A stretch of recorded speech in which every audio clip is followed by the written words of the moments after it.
ലേശം മഞ്ഞപ്പൊടി ഇടുക. തക്കാളി കുനുകുന അരിഞ്ഞത്.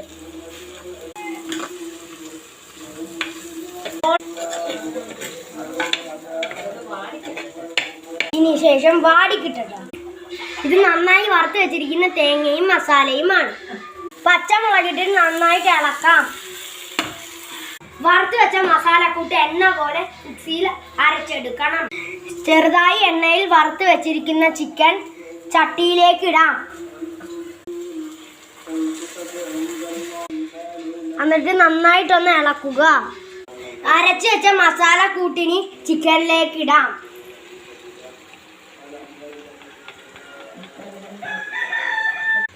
തീ കുറച്ച് വെച്ചിട്ട് 10 മിനിറ്റ് വേവിക്കാൻ വെക്കാം. വറുത്തരച്ച് വെച്ച ചിക്കൻ കറി റെഡിയായി. ഇനി സർവിംഗ് ബൗൾ